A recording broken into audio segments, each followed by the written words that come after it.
उत्पाद सिपाही की तैयारी कर रहे तमाम साथियों को जोहार।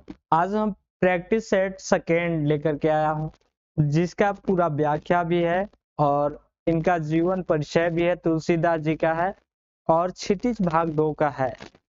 क्लास 10th का क्षितिज भाग 2 जैक बोर्ड का है। उत्पाद सिपाही, क्षेत्रीय कार्यकर्ता, एलडीसीए, आठक पुलिस सभी के लिए ही इम्पोर्टेंट है। ठीक है, चलिए क्वेश्चन स्टार्ट करते हैं। चलिए लेसन है 2 है का आप पढ़ने जा रहे हैं। इसका राइटर है तुलसीदास। ठीक है, स्टार्ट करते हैं। तुलसीदास जी का जीवन परिचय है, इन्हीं से स्टार्ट करते हैं। चलिए,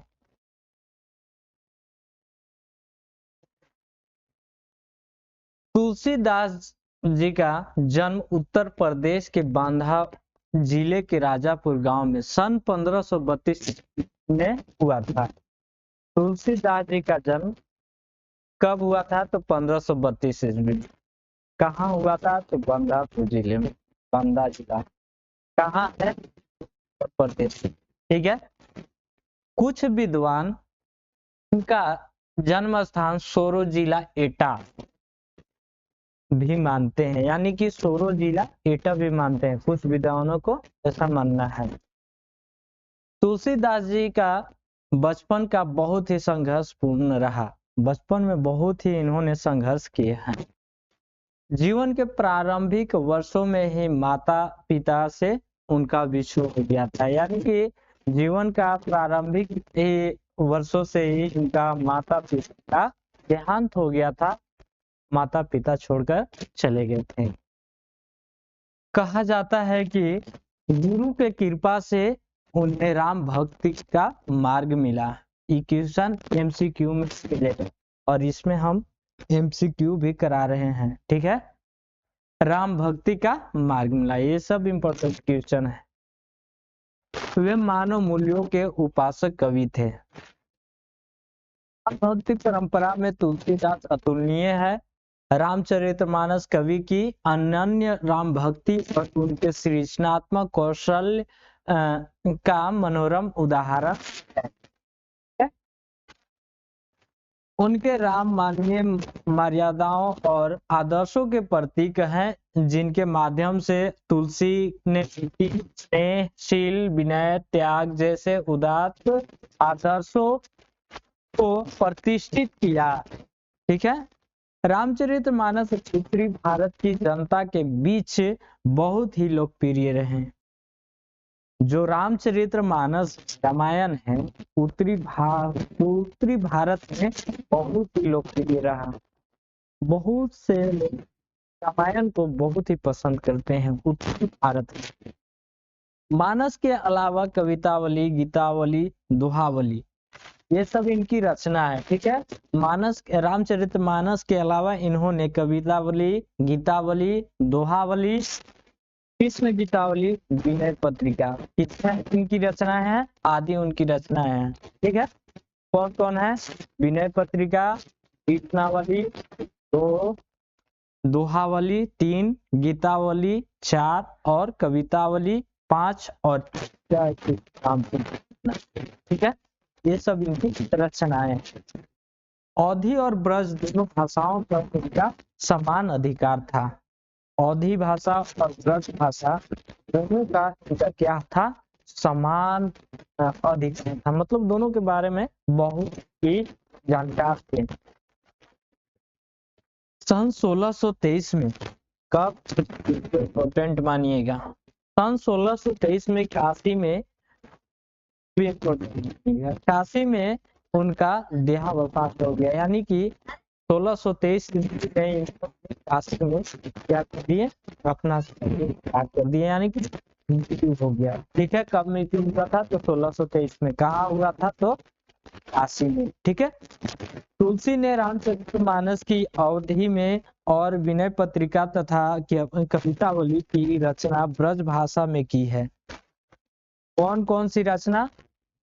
विनय पत्रिका और कवितावली की रचना किस भाषा में की है? तो ब्रज भाषा में। क्या ए और ए दोनों ही पूछेगा कि विनय पत्रिका और कवितावली की रचना किस भाषा में की है, तो ब्रज भाषा में। देखिए बनता जा रहा है। उस समय प्रचलित सभी काव्य रूपों को तुलसी को रचनाओं में देखा जा सकता है।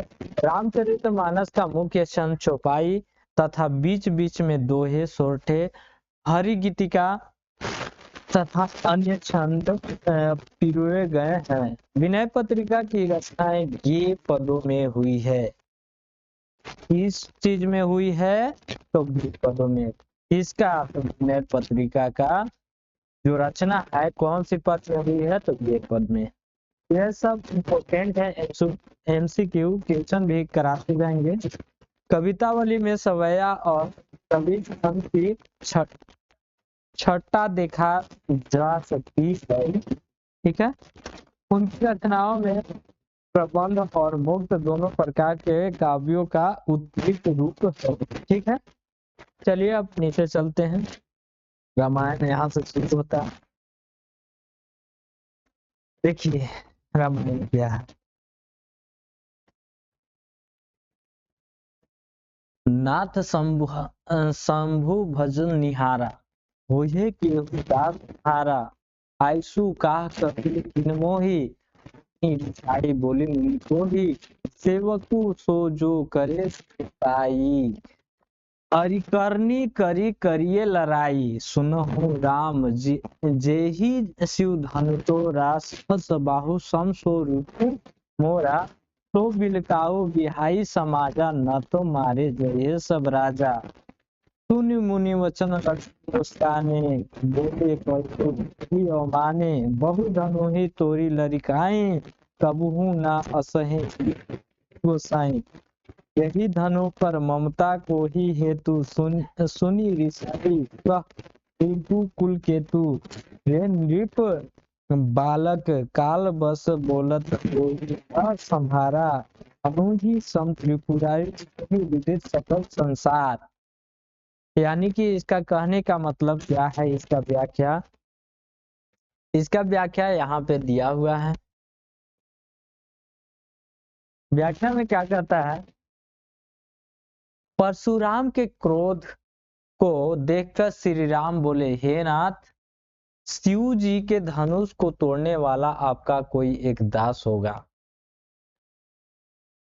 किसने राम जी के क्रोध को देखकर क्या बोले, तो परशुराम जी के क्रोध को देखकर श्री राम जी बोलते हैं, हे नाथ, शिव जी के धनुष को तोड़ने वाला आपका कोई एक दास ही होगा, क्या आज्ञा है, मुझसे क्यों नहीं कहते। यह सुनकर मुनि क्रोधित होकर बोले कि सेवक वह होता है जो सेवा का कार्य करे, शत्रु का काम करके तो लड़ाई ही करना चाहिए। हे राम सुनो, जिसने शिव के धनुष को तोड़ा है वह सहस्त्र बाहु के समान मेरा शत्रु है। किसके समान है, इंपोर्टेंट है ये एमसीक्यू के लिए। किसके समान है शत्रु, तो सहस्त्र बाहु के समान मेरा शत्रु है। किनका शत्रु है, तो परशुराम का। क्या वह इस समाज को छोड़कर अलग हो जाए, नहीं तो सभी राजा मारे जाएंगे। परशुराम के वचन को सुनकर लक्ष्मण जी मुस्कुराए और उनका अपमान करते हुए बोले, बचपन में हमने बहुत सी धनोइयां तोड़ डाली, किंतु आपने ऐसा कभी नहीं किया। मतलब बोल रहे हैं कि शिव जी के जब धनुष टूटा हुआ था, राम जी ने शिव जी का धनुष तोड़े, तो परशुराम जी क्रोध होकर के क्रोध से बोले कि शिव जी का धनुष किसने तोड़ा, तो वहां पे राम जी बोले, हे नाथ, शिव जी के धनुष को तोड़ने वाला आपका कोई एक दास ही होगा। अब फिर इसी बात को सुन करके लक्ष्मण जी मुस्कुराते हुए बोलते हैं, बचपन में तो अच्छा बहुत सी धनुष तोड़ डाली, लेकिन ये कौन सी धनुष है कि इसी धनुष पर इतनी ममता किस कारण से है। यह सुनकर धेनु वंश की ध्वजा स्वरूप परशुराम जी क्रोधित होकर कहने लगे, अरे राजपुत्र, क्या बोलते हैं कि अरे राजपुत्र, काल के वश में होकर भी तुझे बोलने में कुछ नहीं है। सारे संसार में विख्यात शिव जी का धनुष याद अन्य धनुषों के समान है। तब क्या होता है, अगला प्रश्न क्या कहता है? अगला कहता है कि लखन कहा हंसी हम, कहता है कि लखन कहा हंसी हमरे जाना, सुनहु देव सब धनु समाना। काछति लाभु जून धनु तोरे, देखा राम नयन के भोरे। छुअत टूट रघुपति न दोषु, मुनि बिनु काज करिए कत रोसु। इसका व्याख्या और है, इसका कहता है कि बोले चिते परसु की ओरा, रे सठ सुनहु सुभासु न मोरा। बालकु बोली बधो नहीं तो ही, केवल सुनी जड़ जानकी मोही। बाल ब्रह्मचारी अति कोही, विश्व विदित क्षत्रिय कुलद्रोही। भुजबल भूमि भूप बिनु की नहीं, विपुल बार मही देवन दिनहि। सहस्त्र बाहु भुज छेदनी हारा, परसु बिलोकी महिष कुमार। मातु पिता ही जनहि सुच बस करी, करसी महिष किशोर। गर्भन के अबरक अबरक, दलहन परसु मोर अति घोर। इसका कहने के क्या मतलब है? देखिए व्याख्या, इसका व्याख्या है, लक्ष्मण जी ने हंसकर कहा, हे देव सुनिए, हमारे जान में तो सभी धनुष एक समान है। मतलब मैंने जानता हूँ कि सभी धनुष क्या है, समान है। पुराने धनुष के तोड़ने में क्या हानि क्या लाभ? श्री रामचंद्र जी ने तो इसे नवीन यानी कि कुछ पल देखे, यानी थोड़ा सा देखते ही क्या किया, के धोखे से देखा था, परंतु यह तो छूते ही टूट गया। इसमें रघुनाथ जी का कोई भी दोष नहीं है। यानी कि अन्य मात्र से ही क्या होगा, धनुष टूट गया। ठीक है। मुनि आप बिना ही कारण किस लिए क्रोध करते हैं? मुनि है, मतलब परशुराम जी हैं, वो कहते हैं कि आप बिना ही कारण किस लिए क्रोध करते हैं?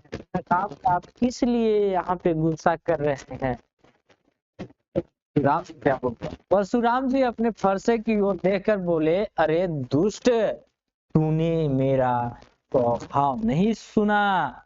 बोल रहे हैं लक्ष्मण जी के, अरे दुष्ट, तूने मेरा भाव नहीं सुना। बालक समझ जानकर नहीं मारता हूँ, यानी कि मैं बालक समझकर नहीं मार रहा हूँ। किनको? लक्ष्मण जी को।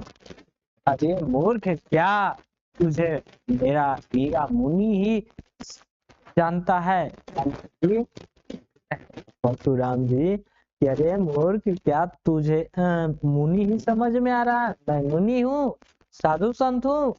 मैं बाल ब्रह्मचारी और अत्यंत क्रोधी हूँ। क्षत्रिय कुल का शत्रु तो विश्व भर में विख्यात हूँ।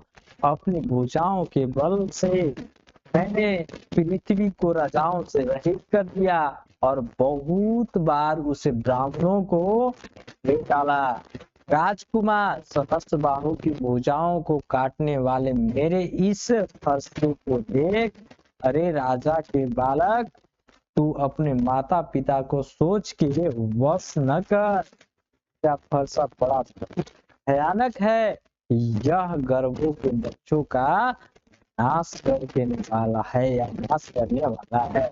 यानी कि बोलते हैं परशुराम जी कि तुम्हारे माता पिता का वशीभूत मत कर, मेरा बड़ा भयानक है, फरसा जो है बहुत भयानक है। तो बच्चा गर्भ में पलता है उसे विनाश कर देता है। ऐसा था भी क्या होता है, गर्भ में पलने वाले बच्चों को भी खत्म कर देती है। चलिए अगला क्या है,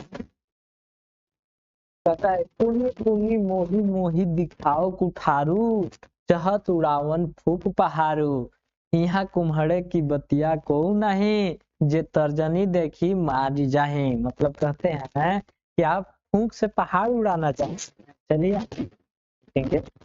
देखी कुठारू सरासन बाना, मैं कछु कहा सहित अभिमाना, भृगु सुत समुझी जनेऊ बिलोकी, जो कछु कहू सहु रीस रोकी, सुर महिषुर हरिजन अरुगाई, हमारे कुल इन्हीं पर न सुराई, बधे पापू अब करती हारे, मारतु पाप परिये तुम्हारे, कोटि कुलिस सम बचनु तुम्हारा, व्यर्थ धरहु धनु बान कुठारा, तो बिलकाऊ उचित कहूँ, हमहु महामुनि धीर, रोशन वंश मनी, बोले गिरा कबीर। यहाँ सुनी है, ठीक है।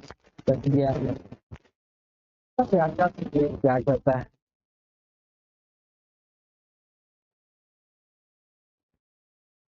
इसका व्याख्या करता है कि लक्ष्मण जी हंसकर, लक्ष्मण जी जो है से करता है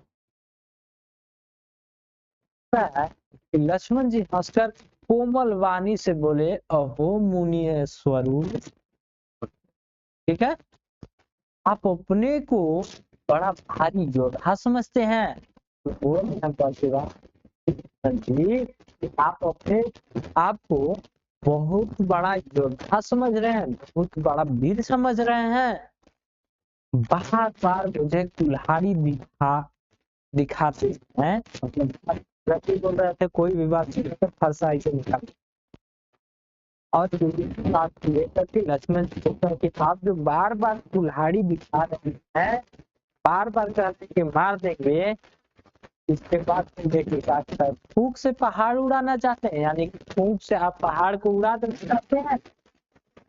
यहाँ कोई कुम्हड़े की बतिया बहुत छोटा फल नहीं, बहुत छोटा या कच्चा फल नहीं है, तो या दिला देने के बाद वो क्या हो जाता है, डर जाता है। तर्जनी, तर्जनी अंगूठे क्या हुआ है, जो तर्जनी अंगूठे की पास की अंगुलियां को देखते ही मर जाती है, मतलब अंगुली दिखाने क्या हो जाता है, डर जाता है, टिक जाता है, वो हम लोग नहीं है। लक्ष्मण जी में कुठार और धनुष बाण देखकर ही मैंने कुछ अभियान सही कहा, ठीक है। हिंदू वंशी समझकर और यज्ञ पवित्र देखकर तो जो कुछ आप कहते थे, मैं क्रोध को रोककर सह लेता हूँ। देवता ब्राह्मण भगवान के भक्त और गो, इन पर हमारे कुल में वीरता नहीं दिखाई है,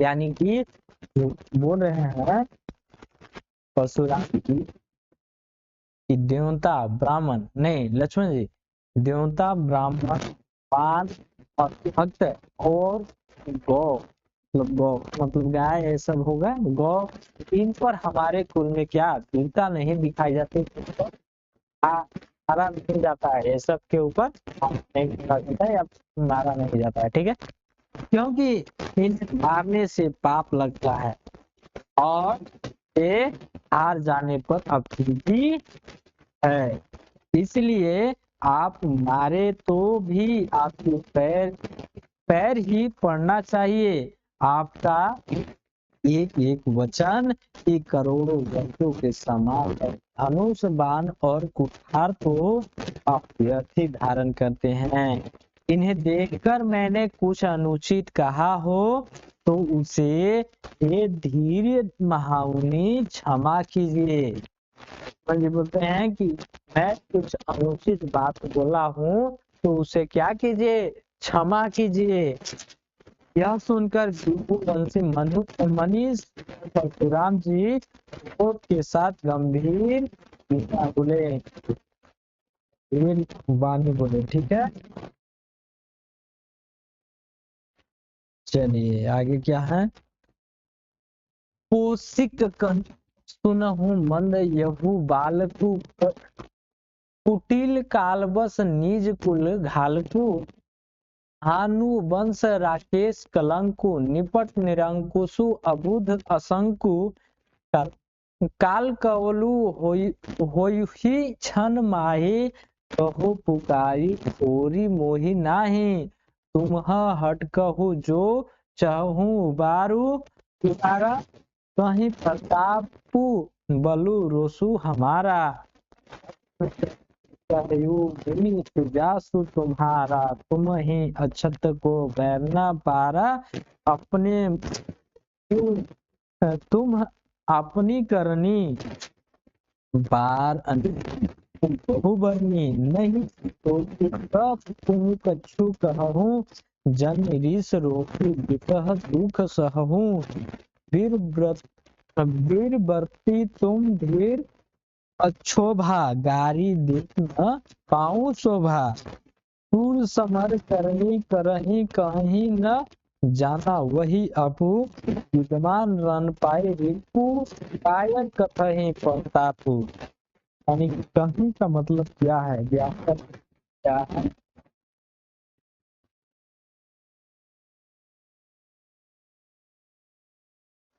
बोलता है कि हे विश्वामित्र,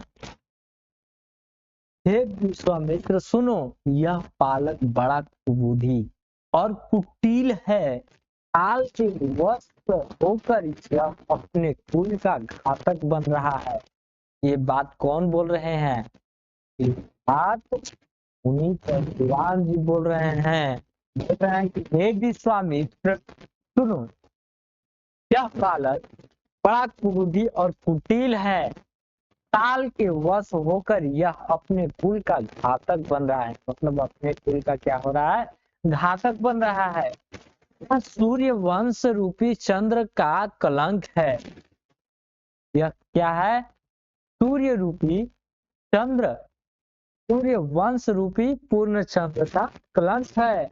यह बिल्कुल उद्दंड मूर्ख और निडर है। उनका कोई गर्व है नहीं लग रहा था। किनका? लक्ष्मण जी का। उन्हीं को बोल रहे हैं परशुराम जी। सूर्य वंश रूपी पूर्ण चंद्र का कलंक है। यह बिल्कुल उद्दंड मूर्ख और निडर है। क्षण भर में यह काल का ग्रास हो जाएगा। मैं पुकार कर कह देता हूँ, फिर मुझे दोष नहीं देना। यदि तुम मुझे बचाना चाहते हो, तुम इसे बचाना चाहते हो, मुझे नहीं, लक्ष्मण जी बचाना था। किनको? तो विश्वामित्र जी। तुम इसे बचाना चाहते हो तो हमारा प्रताप बल और क्रोध बतलाकर इसे मना कर दो। इनको विश्वामित्र जी को क्रोध, बल और क्या? प्रताप, हमारा प्रताप, बल और क्रोध बतलाकर क्या करो? माना करो। मतलब इनकी बड़ाई बताकर। बहुत ही, मतलब परशुराम जी के बारे में बोल रहे थे कि हम बहुत ही योद्धा हूँ, बहुत ही लड़ता हूँ और बहुत ही लोगों को मारता हूँ। यही बोल रहे थे कि हम बहुत बड़ाते हूँ, इसलिए हमको तो बतलाकर क्या कीजिए? उसे मना कीजिए। लक्ष्मण जी ने कहा, हे मुनि, आपका सुयंश आपके रहते दूसरा कौन वर्णन कर सकता है? लक्ष्मण जी बोले कि आप जो अपना बड़ाई कर रहे हैं, आप अपने से बड़ाई कर रहे हैं, तो आपके छोड़ाकर क्या दूसरा कौन आपके बारे में वर्णन कर सकता है, आपके बारे में बता सकता है? आप ही तो सब बता चुके हैं। आपने अपने ही मुंह से अपनी करनी अनेकों बार बहुत प्रकार से वर्णन की है लक्ष्मण जी, कि आप अपने ही मुंह से बहुत ही प्रकार से अपने ही करनी के बारे में बहुत ही बतलाया है, बहुत ही वर्णन किया है। इतने पर भी संतोष न होगा हो तो फिर कुछ कह डालिए। मतलब आप जो भी बात आप बारे में बताए हैं उसे आप संतुष्ट नहीं हैं, तो आप क्या कीजिए? और कुछ बताइए अपने बारे में। क्रोध रोककर असहाय दुख मत सहिए। मतलब गुस्सा को अपने अंदर रोक करके आप असहाय दुख मत सहिए। आप दुख मत लीजिए अपने ऊपर कि हम इसे नहीं मारे। आप वीरता का व्रत धारण करने वाले धैर्यवान और क्षोभ रहित हैं। आप वीरता के धारण करने वाले क्या हैं? धैर्यवान और क्षोभ रहित हैं। गाली देते शोभा नहीं पाते, मतलब आपको गाली देते शोभा नहीं पाते। सूरवीर तो युद्ध में शूरवीरता का प्रदर्शन करते हैं, कहकर अपने को नहीं जानते। शत्रु को युद्ध में उपस्थित पाकर कायर ही अपने प्रताप की डींग मारता है, मतलब अपने बारे में कौन बताता है? कायर ही बताता है। और जिसको युद्ध करना रहता है वो डायरेक्ट युद्ध करता है। ठीक है, चलिए।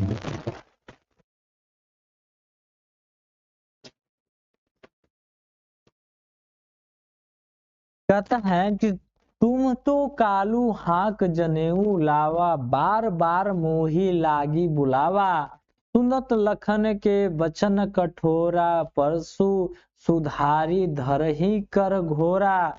अब जनी देही दोषु मोहि लोगु, कटुआदि बालकु वध जोगु। बाल बिलो की बहुत में बाचा, अब यहूं मरनिहार भाषाचा।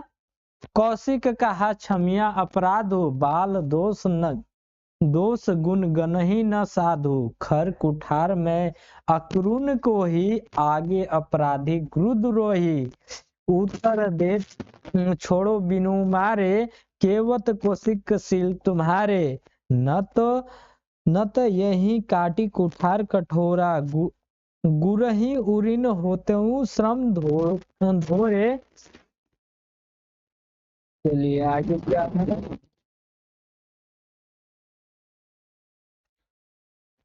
गाधित सुनु कह हृदय, हसी मुनि हसी हरिहर सूझ। अवय खाड़ न उपमय, अजहू न बूझ अबूझ। यानी कि इसका व्याख्या क्या है? देखिए, इसका व्याख्या यहाँ पे क्या है? व्याख्या है कि आप जो मानो काल को हाक लगाकर बार बार उसे मेरे लिए बुलाते हैं, सॉरी मेरे ना, आप जो मानो काल को हाक लगाकर बार बार उसे मेरे लिए बुलाते हैं। लक्ष्मण जी के कठोर वचन सुनते ही परशुराम जी ने अपने भयानक फरसे को सुधार कर हाथ में लिया और बोले, अब लोग मुझे दोष न देना। यानी कि परशुराम जी उठाए आ रहे हैं, दोष नहीं देना। यह कड़वा बोलने वाला बालक मारे जाने के ही योग्य है। इसे बालक देकर मैंने बहुत ही बचाया। यानी कि राम जी के हम इसे छोटा बच्चा देकर बहुत ही बचा रहे हैं, अपना क्रोध को सह रहे हैं। पर अब यह सचमुच मरने को ही आ गया है। बोल रहे हैं कि हम बहुत ही बचाए, लेकिन ये मरने के लिए क्या है? तैयार है। विश्वामित्र ने कहा, अपराध क्षमा कीजिए, बालकों के दोष और गुण साधु लोग नहीं गिनते। परशुराम जी बोले, तीखी धार का धार में दया रहित और क्रोधी और यह द्रोही और अपराधी मेरे सामने कर दे रहा है। इतने पर भी मैं इसे बिना मारे छोड़ रहा हूँ। तो हे विश्वामित्र, केवल तुम्हारे प्रेम से नहीं तो इसे कठोर कुठार से काटकर थोड़े ही परिश्रम से गुरु से उत्तीर्ण हो जाता। मतलब इन्हें लक्ष्य काटकर और क्या कर रहे हैं? थोड़े ही परिश्रम से क्या करते हैं? गुरु से, अपना गुरुदेव से क्या हो जाते? उत्तीर्ण हो जाते हैं। विश्वामित्र ने हृदय में हंसकर कहा, परशुराम तो खरा ही हारा सूझ रहा है, अर्थात सर्वत्र विजयी होने का कारण ये श्री राम लक्ष्मण को भी साधारण क्षत्रिय ही समझ रहे हैं। किंतु यह फौलाद की बनी हुई खाड़ है, रस की खाड़ नहीं है जो मुंह में ही लेते ही गल जाए। खेद है मुनि अब दिल से सहज बने हुए हैं। ठीक है, इनके प्रभाव को नहीं समझ रहे हैं, मतलब इसके बारे में अभी भी परशुराम जी नहीं जानते हैं। चलिए आगे क्या कहता है, कहता है कि कहेऊ लखन मुनि सिलु तुम्हारा को नहीं जान विदित संसार। माता पिता ही उरिन भैनी के गुरी रहा सोचू बड़ जी के। सो जनू हमारे ही माथे काढ़ा, दिन चली गए ब्याज बढ़ बाढ़ा। अब आनिए बेहवरिया बोली, तुरत देव में थैली खोली। सुनी कटु वचन कुठार सुधारा, हाय हाय सब सभा पुकारा। विवश परसु दिखाओ मोही। यानी कि इसका कहने का मतलब क्या है, चलिए अभी और है। कहता है क्यों द्विज देवता घर ही के बाड़े, अनुचित कहीं सबू लोग पुकारे। रघुपति सैनिहे लखनु निवारे, लखन उतर आहुति सरिस भृंगु बर कोपु कृषाणु। देखी जल सम बचन बोले, रघुकुल भानु। का व्याख्या देखिए क्या है।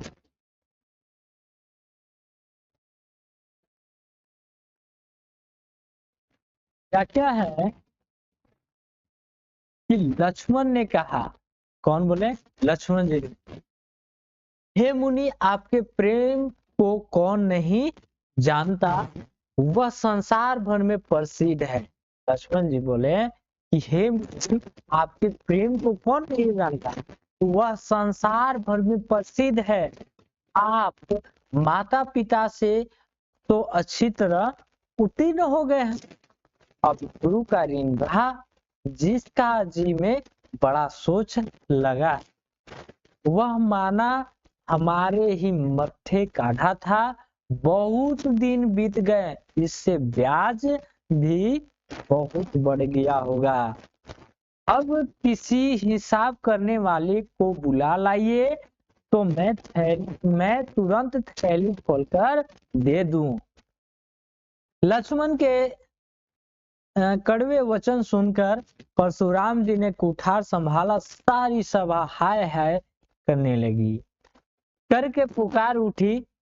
लक्ष्मण ने कहा, हे श्रेष्ठ आप मुझे फरसा दिखा रहे हैं, पर हे राजाओं के शत्रु मैं ब्राह्मण समझकर बचा रहा हूँ।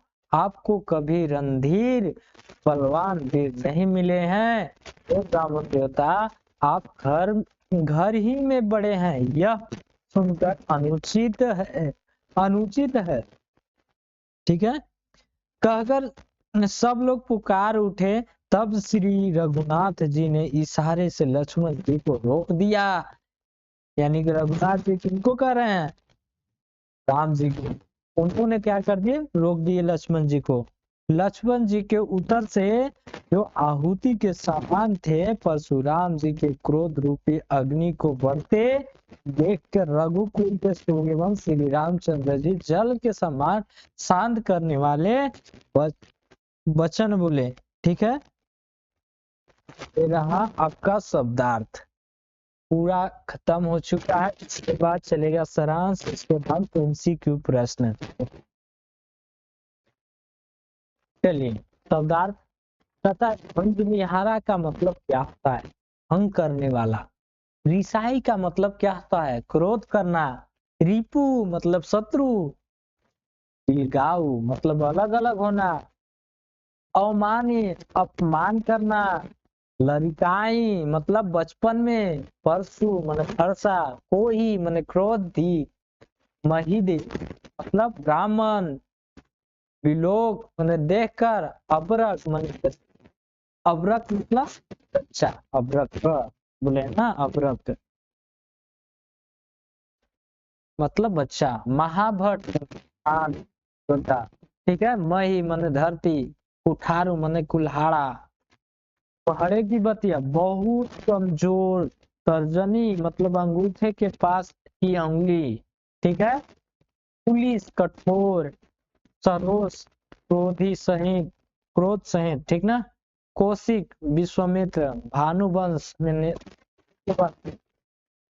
अंकुश मतलब जिस प्रकार किसी का दबाव न हो, असंकु मतलब शंका सहित, घालू मतलब नाशा करने वाला, काल काल वगलू मृत, अबूध मतलब अबुधु मतलब नासमझ, हटकर मना करने वाला, अक्षोभा मतलब शांत, वध जोगु मतलब मारने योग्य, वध जो मतलब वध करने वाला, क्या दिया है यहाँ पे, वध जोगु मतलब मन योग्य, अक्रून जिसमें कल्याण करुणा, जिसमें करुणा ना हो, गाधी सुनो गाधी के पुत्र यानी विश्वामित्र, विश्वामित्र, ठीक। अयमय माने लोहे का बना हुआ, निवारे मतलब मना करना, उखमय गन्ने से बना हुआ, कृषाणु मतलब अग्नि, ठीक है। इसके बाद सारांश, इसके बाद परीक्षा से रिलेटेड चलेगा। सारांश में क्या है, यह अंश रामचरितमानस के बाल कांड से लिया गया है। सीता स्वयंवर मतलब सीता जी क्या हुआ था, विवाह हुआ था, ठीक है। सीता स्वयंवर में राम द्वारा शिव धनुष भंग करने के बाद मुनि परशुराम को जब यह समाचार मिला तो क्रोधित होकर वहां आते हैं। कौन आते हैं, परशुराम जी।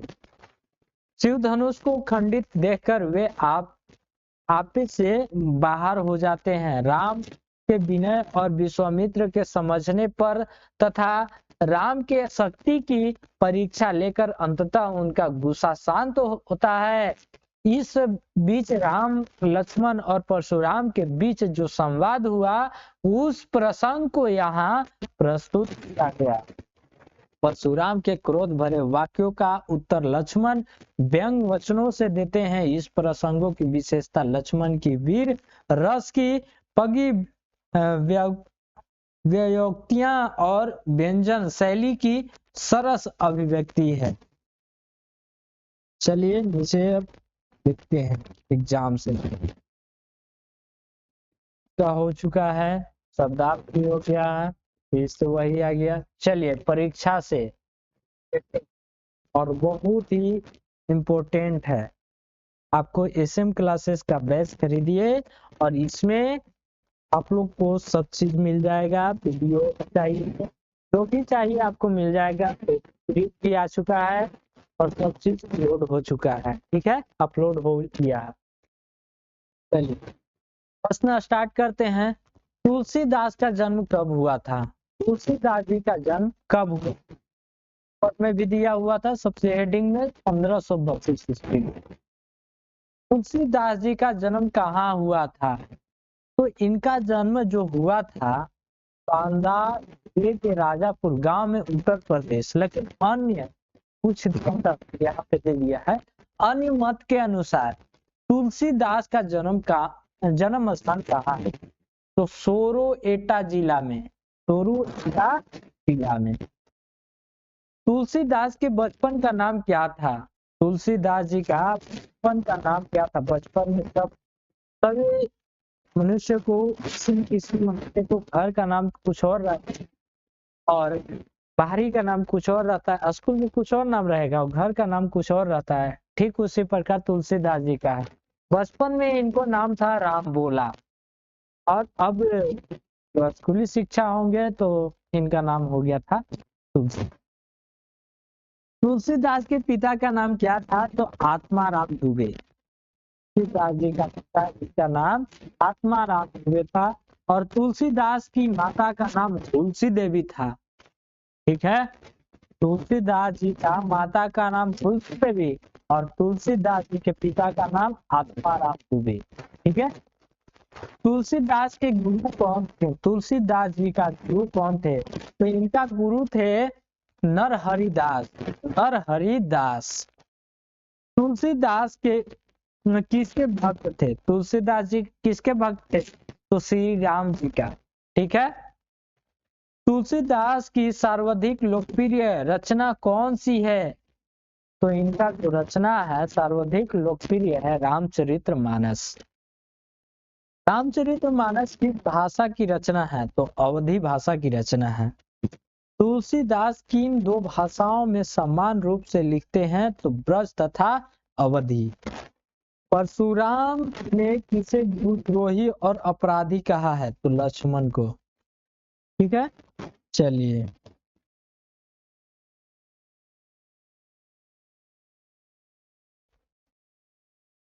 लक्ष्मण को यहाँ से चलते हैं। ठीक। कहता है कि रघुकुल का सूर्यवंश किसे कहा गया? तो श्री राम जी को। कवितावली की रचना किनके मेल से हुई है? तो सवैया तथा कवित छंद। ठीक है। सवैया तथा कवित छंद। का दोहावसान देहावसान कब हुआ और कहाँ हुआ? मतलब तुलसीदास जी का स्थान पर हुआ और कब हुआ? तो 1623 ईस्वी में काशी में। तुलसीदास की प्रमुख रचनाएं क्या थी? गीतावली, दोहावली, कृष्ण गीतावली इत्यादि। है? 1 2 3 मतलब राम लक्ष्मण परशुराम संवाद रामचरितमानस के किस कांड से लिया गया है? तो बाल कांड से। प्रस्तुत पाठ किसके स्वयं से संबंधित है? तो सीता जी का। उन्हीं का शादी विवाह हो रहा था। सीता स्वयंवर में शिव धनुष किसके द्वारा भंग किया गया? तो श्री राम जी के द्वारा। धनुष भंग होने पर कौन सी क्रोधित होते हैं? मतलब कौन क्रोधित होते हैं? तो मुनि परशुराम जी दौड़ते आते हैं करके। ठीक है। परशुराम ने धनुष तोड़ने वाले को किसके समान बताया? अपना शत्रु के समान बताए थे। ठीक है। किनके समान? अपना शत्रु माना। तो किसके समान? तो सहस्त्र बाहु के समान। ठीक है। शिव धनुष शिव के धनुष की तुलना अन्य धनुषों से किसने की है? तो लक्ष्मण जी ने।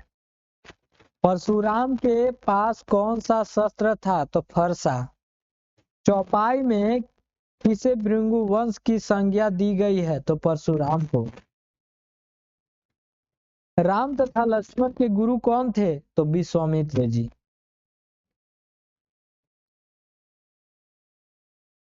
देखिए विनय पत्रिका या विनय पत्रिका तथा कवितावली किस भाषा की रचनाएं हैं? तो ब्रज भाषा। ठीक है। इसको याद रखिए, एमसीक्यू आ रहा है। रामचरितमानस का मुख्य छंद क्या है? चौपाई है। विनय पत्रिका की रचना किन पदों में हुई है? तो गे। परशुराम ने किसे सूर्यवंश रूपी पूर्णचंद्र का कलंक कहा? तो लक्ष्मण जी को।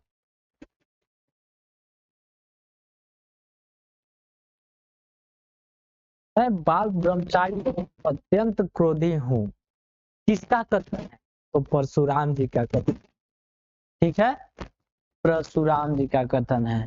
परशुराम जी के क्रोध रूपी अग्नि को बढ़ते देखकर जल के समान शांत करने वाले वचन कौन बोले थे? तो श्री रामचंद्र जी। परशुराम जी को हरा ही हरा सूझ रहा है, हृदय में हंसकर किसने कहा? तो विश्वामित्र जी। तुम्हारे की बतिया का क्या अर्थ है? बहुत छोटा फल। क्या? चलिए नीचे स्टार्ट होता है, तो यहाँ से स्टार्ट होता है एमसीक्यू प्रश्न। एमसीक्यू। ठीक।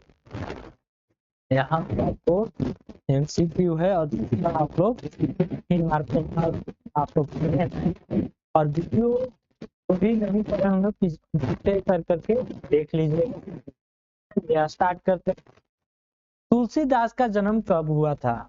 तो 1523 ईस्वी। ठीक है। ये हम बता चुके हैं, अब हम बताने वाले नहीं हैं, आप लोग पढ़िएगा। ठीक ठीक है। तुलसीदास जी का जन्म कहाँ हुआ था? ऑप्शन ए है बांदा जिले के राजापुर गांव उत्तर प्रदेश। ऑप्शन बी है वाराणसी उत्तर प्रदेश में। ऑप्शन सी है दिल्ली के निकट सिंही गांव में। ऑप्शन ई है बनारस से 4 मील दूर लमही गांव उत्तर प्रदेश में। इसका आंसर ये हो गया। तुलसीदास जी का जन्म स्थान कहाँ हुआ था? जन्म स्थान कहाँ है बताइए, कहाँ था? बांदा, बांदा जिले के राजापुर गांव उत्तर प्रदेश। ठीक है। तीसरा क्वेश्चन है कि अन्य मत के अनुसार तुलसीदास का जन्म स्थान कहाँ है? हम सबसे पहले में ही परीक्षा क्रम से। ऑप्शन ए है Varanasi. Option B Vrindavan. Option C Soron Etah जिले में। ठीक है। डी है राजापुर गांव में। कौन सी ऑप्शन सही होगा? तो इसका ऑप्शन जो सही होगा सी होगा। ठीक है, सोरो एटा जिला में।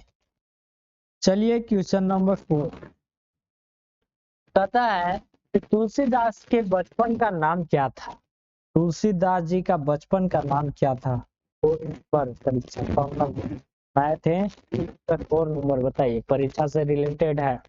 तुलसीदास जी का बचपन का नाम क्या था? ऑप्शन ए है Rambhola. Option B Atmaram Dubey. Option C Tulsidas. Option D से कोई नहीं।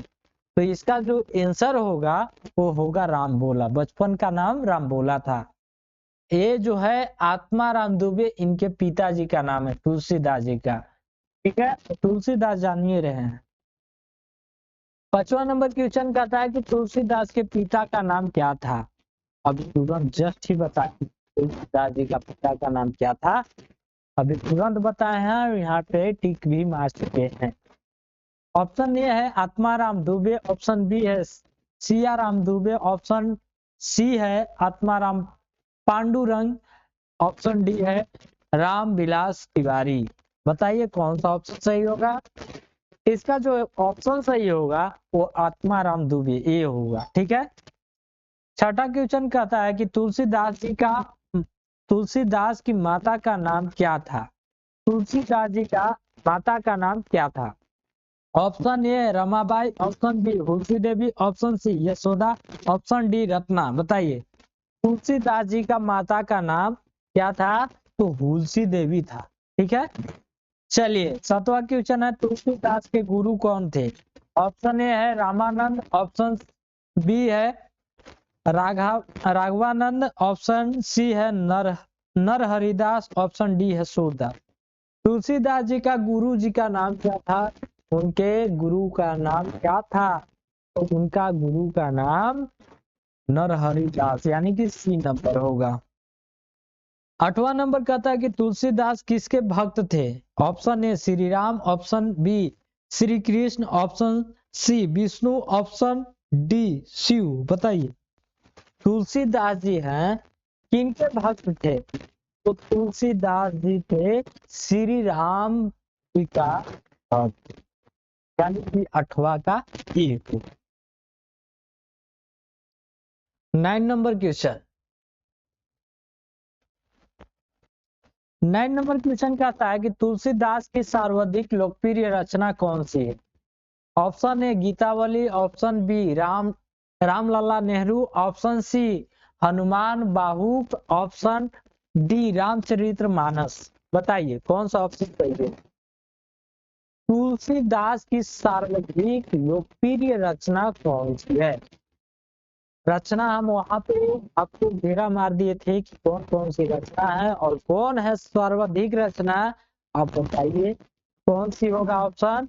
तो इसका जो ऑप्शन होगा वो होगा डी, यानी कि रामचरितमानस तुलसीदास जी का सर्वाधिक रचना है, सर्वाधिक लोकप्रिय रचना है।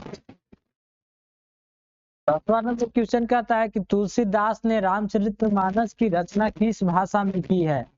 ऑप्शन ए है अवधी। Option B Braj Bhasha. Option C Khargoni. Option D Maithili. बताइए कौन सी भाषा होगा? इसमें देखिए खड़ी बोली का कोई इसमें करता ही नहीं है, सब मैथिली का है, ब्रज भाषा का है ये नहीं। क्या? क्योंकि तुलसीदास जी का रामचरितमानस पूछ रहा है तो कौन होगा?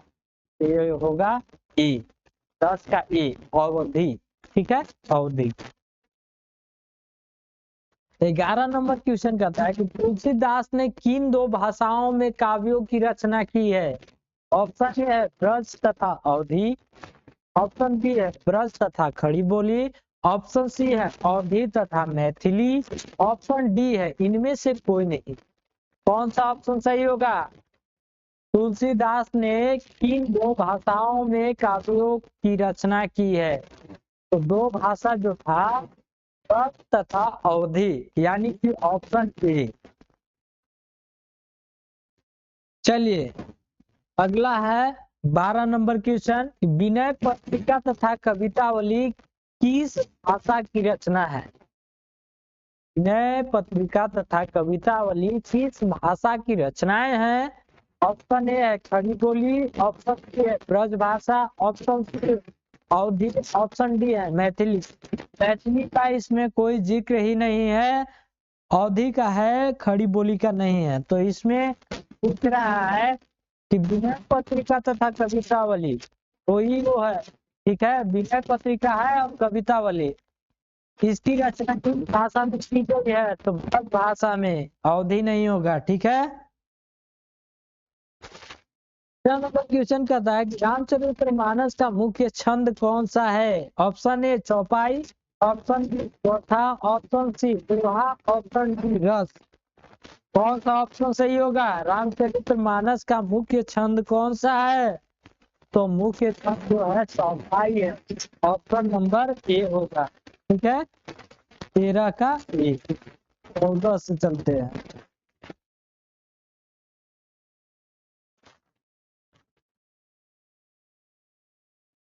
चौदह नंबर क्वेश्चन कहता है कि विनय पत्रिका की रचना किन पदों में हुई है? विनय पत्रिका की रचना किन पदों में हुई है?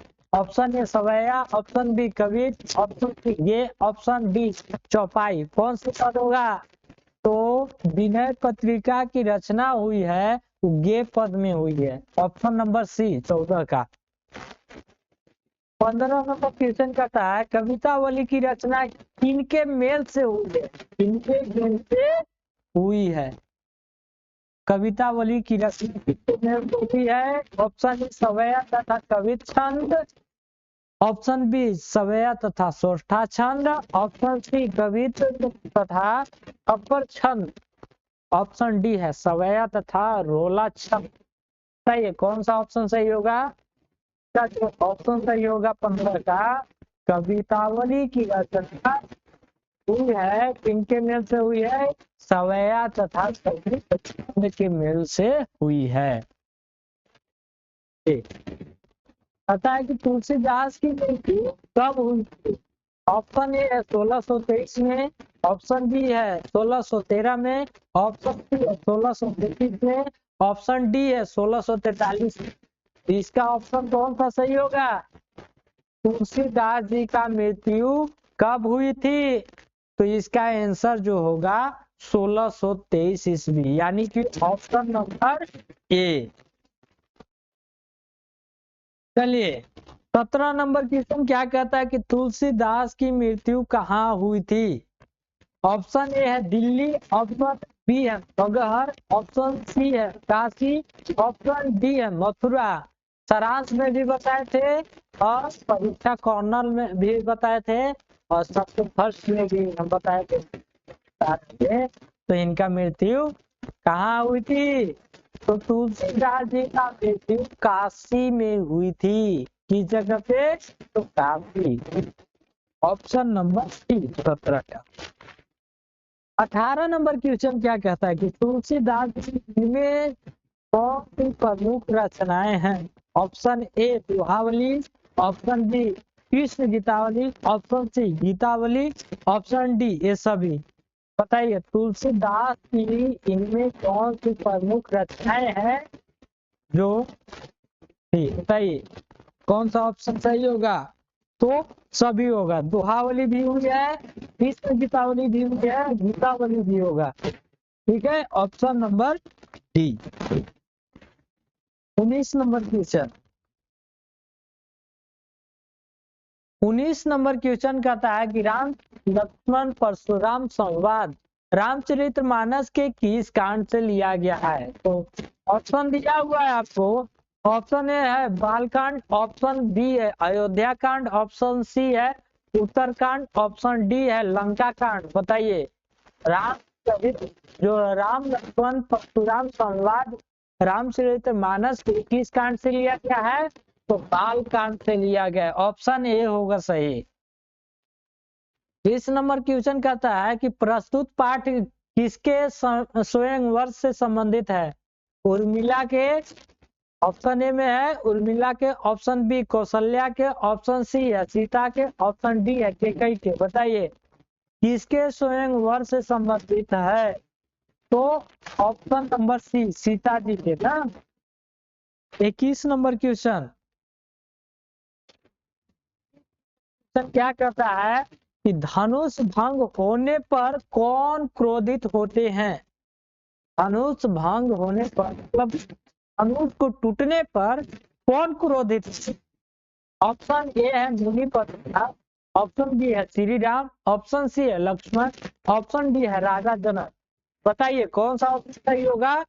धनुष भंग होने पर मुनि परशुराम जी क्रोधित होते हैं। ठीक है, ऑप्शन नंबर ए होगा 21 के। 22 नंबर क्वेश्चन कहता है कि परशुराम ने धनुष तोड़ने वाले को किसके समान अपना शत्रु माना है? ऑप्शन ए है द्विबाहु के समान, ऑप्शन बी है सहस्त्र बाहु के समान, ऑप्शन सी अधर्म के समान, ऑप्शन डी है इनमें से कोई नहीं। यानी कि अधर्म का इसमें कोई जिक्र नहीं है, द्विबाहु का भी कोई नहीं जिक्र है, और इनमें से कोई नहीं तो हो भी नहीं करेगा। ऑप्शन नंबर बी होगा सही। ठीक है, 22 का बी होगा। चलिए 23 नंबर क्या कहता है क्वेश्चन? शिव जी के धनुष की तुलना अन्य धनुषों से किसने की है? Option A Shri Ram, option B Muni Parshuram, option C Lakshman, option D Raja Janak. कहता है कि शिव जी के धनुष की तुलना अन्य धनुषों से किसने की है? तो बताइए लक्ष्मण और परशुराम जी जो बात कर रहे थे तो बोले कि ये धनुष तो क्षण भर में ही टूट गया, देखते मात्र से ही टूट गया ये धनुष, है धनुष टूट गया। मैंने बचपन में बहुत से धनुष तोड़ी है। यह बात कौन बोले हैं? यानी कि ऑप्शन सी होगा। 24 नंबर क्वेश्चन कहता है कि परशुराम के पास कौन सा शस्त्र था? ऑप्शन ए तलवार, ऑप्शन बी फरसा, ऑप्शन सी तीर धनुष, ऑप्शन डी गदा। बताइए कौन सा शस्त्र था? परशुराम जी के पास जो शस्त्र था वो फरसा था, फरसा लेकर के आए थे ना। ऑप्शन नंबर बी होगा 24 का। 25 नंबर क्वेश्चन। 25 नंबर कहता है कि राम तथा लक्ष्मण के गुरु कौन थे? Option A Vishwamitra, option B Muni Parshuram, option C Vashishtha, option D Raja Janak. कौन सा ऑप्शन सही होगा? विश्वामित्र होगा ऑप्शन। राम लक्ष्मण तथा परशुराम के गुरु विश्वामित्र थे। ऑप्शन ए। परशुराम ने किसे द्रोही और अपराधी कहा है? Option A Shri Ram, option B Lakshman, option C Bharat, option D Shatrughan. Parshuram ji थे वो किनको गुरुद्रोही कहे हैं, अपराधी कहे हैं? तो बताइए कौन सा ऑप्शन सही होगा? तो लक्ष्मण जी ने ही बोले हैं, लक्ष्मण को बोले थे परशुराम जी। ठीक है, चलिए 27 नंबर क्वेश्चन क्या कहता है? परशुराम ने किससे सूर्यवंशी रूपी पूर्ण चंद्र का कलंक कहा है? Option A Lakshman, option B Shri Ram, option C Vishwamitra, option D Bharat. कौन सा ऑप्शन सही होगा इसका? इसका जो ऑप्शन सही होगा लक्ष्मण होगा। लक्ष्मण जी का परशुराम जी ने सूर्यवंश रूपी पूर्ण चंद्र का कलंक कहे थे। Option number A. 28 number question कहता है कि रघुकुल का सूर्य किसे कहा जाता है? रघुकुल का सूर्य किसे कहा जाता है? Option A Bharat, option B Shatrughna, option B में शत्रुघ्न और सी में लक्ष्मण और डी में श्री राम। बताइए कौन सा ऑप्शन सही होगा? रघुकुल का सूर्य वंश किसे कहा गया है? तो श्री राम, यानी कि ऑप्शन नंबर डी होगा। चलिए 29 नंबर क्वेश्चन क्या कहता है? बहुधन ही तोरी लड़काई कबहू ना असी ऋष किन्हीं गोसाई। यह प्रसंग किनके द्वारा एवं किनसे कहा गया है? कौन सा ऑप्शन सही होगा? इसका जो ऑप्शन सही होगा कौन सा होगा? ऑप्शन परशुराम लक्ष्मण से, ऑप्शन बी राम लक्ष्मण से, ऑप्शन सी लक्ष्मण राम से, ऑप्शन डी लक्ष्मण परशुराम से। कौन सा ऑप्शन सही होगा? बहुधनु ही तोरी लड़काई कबहू ना असही ऋष किन्हीं गोसाई। यह प्रसंग किनके द्वारा एवं किनसे कहा गया है? तो लक्ष्मण परशुराम से। ऑप्शन डी होगा इसका ऑप्शन। 29 का क्या होगा? डी होगा। 29 का डी। चलिए 30 नंबर कहता है किनकी कृपा से तुलसीदास को राम भक्ति का मार्ग मिला? ऑप्शन ए प्रभु कृपा से, ऑप्शन बी गुरु कृपा, ऑप्शन सी हरि कृपा, ऑप्शन डी राम कृपा। तो इसका ऑप्शन सही होगा बी होगा, गुरु कृपा। 31 नंबर क्वेश्चन क्या कहता है कि तुलसीदास की पत्नी का नाम क्या था? Option A Ratna, option B Padma, option C Leela और ऑप्शन डी। बताइए कौन सा होगा? तुलसीदास जी का पत्नी का नाम जो था रत्ना था। ऑप्शन ए होगा 31 का। 32 नंबर क्वेश्चन क्या कहता है? 32 नंबर क्वेश्चन कहता है कि तुलसीदास द्वारा रचित विनय पत्रिका और कवितावली किस भाषा की रचनाएं हैं? Option A Awadhi, option A Braj Bhasha, option B Awadhi और option C Maithili, option D A तथा बी दोनों। कौन सा ऑप्शन सही होगा? ऑप्शन जो सही होगा ब्रज भाषा, यानी कि ऑप्शन ए होगा। 33 नंबर क्वेश्चन कहता है कि रामचरितमानस का अधिकांश भाग, इसके बाद खाली जगह ना, से बना है। ऑप्शन ए है चौपाई, ऑप्शन बी दोहे, ऑप्शन सी चौथे, ऑप्शन डी हरि गीतिका। बताइए कौन सा ऑप्शन सही होगा? रामचरितमानस जो है वो चौपाई से बना है। ठीक है। 34 नंबर क्वेश्चन, 34 नंबर क्वेश्चन कहता है कि तुलसीदास की भाषा क्या है? Option A Maithili, option B Awadhi, option C Braj, option D B और सी दोनों। बताइए तुलसीदास जी का जो भाषा कौन सी है? दो भाषा थी, अवधी भी थी, ब्रज भी। कौन सा ऑप्शन सही होगा? तो डी नंबर, बी एवं सी दोनों। 35 नंबर क्वेश्चन कहता है कि इनमें से कौन सी तुलसीदास की रचना नहीं है? Option A Krishna Gitavali, option B Geetavali, option C Ramayan, option D Vinay Patrika. बताइए कृष्ण गीतावली है, लेकिन इसमें कह रहा है कि कौन सी रचनाएं नहीं है? दोहावली भी है, विनय पत्रिका भी है, तो रामायण इनका नहीं है, यानी कि सी नंबर ऑप्शन होगा।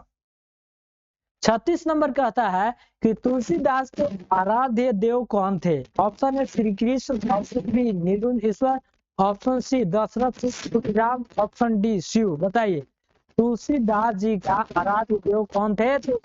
दशरथ सुत श्री राम। चलिए 37 नंबर क्वेश्चन कहता है कि हे नाथ शिव धनुष को तोड़ने वाला तुम्हारा ही कोई दास होगा। ये शब्द किसने किसको कहे? ऑप्शन ए लक्ष्मण ने राम को, ऑप्शन बी राम ने परशुराम से, ऑप्शन सी जनक ने परशुराम को, ऑप्शन डी हनुमान ने जनक को। सही कौन सा ऑप्शन सही होगा? हे नाथ शिव धनुष को तोड़ने वाला तुम्हारा कोई दास ही होगा। तो राम ने परशुराम को बोले थे ना इसका, यानी कि ऑप्शन बी होगा। 38 नंबर क्वेश्चन क्या कहता है कि परशुराम के क्रोध को किसने शांत करने का प्रयास किया था ना? ऑप्शन ए राजा जनक ने ऑप्शन बी, श्री राम ने ऑप्शन सी, विश्वामित्र ने ऑप्शन डी, लक्ष्मण ने। बताइए। परशुराम जी का क्रोध को शांत करने के लिए राम जी ने किया बोले थे, तो ऑप्शन नंबर कौन होगा? श्री राम जी ना, बी होगा। 39 नंबर क्वेश्चन कहता है कि परशुराम ने सूर्य वंश का कलंक किसे कहा है? ऑप्शन ए श्री राम को, ऑप्शन बी है विश्वामित्र को, ऑप्शन सी है लक्ष्मण को, ऑप्शन डी है सीता को। बताइए। परशुराम जी ने सूर्यवंश का कलंक किनको बोले थे? तो लक्ष्मण जी को, यानी कि ऑप्शन सी होगा। 40 नंबर क्वेश्चन क्या कहता है कि अहो मुनेषु महाभटमानी शब्द किसने कहा है? ऑप्शन ए राजा जनक ने, ऑप्शन बी श्री राम ने, ऑप्शन सी विश्वामित्र ने, ऑप्शन डी लक्ष्मण ने। अहो मुनेषु महाभटमानी शब्द किसने कहा था? तो इसका जो ऑप्शन होगा डी होगा, लक्ष्मण ने बोले थे। 41 नंबर, कटुवादी का अर्थ क्या होता है? कटुवादी का अर्थ क्या होता है? ऑप्शन ए कर्कश बोलने वाला, ऑप्शन बी मीठा बोलने वाला, ऑप्शन सी कटु बोलने वाला, ऑप्शन डी कुछ न बोलने वाला। कटुवादी का अर्थ क्या होता है? तो कटु बोलने वाला, ऑप्शन नंबर सी। यानी कि आज जो मैंने एमसीक्यू प्रश्न कराया वो 40 नंबर था, यानी कि 40 1 नंबर वाला प्रश्न कराया हूँ। और अब आप लोग का हो या टेस्ट सीरीज हो, 3 क्लासेस का बेस्ट खरीद लीजिए, इससे आपको सब चीज मिलेगा।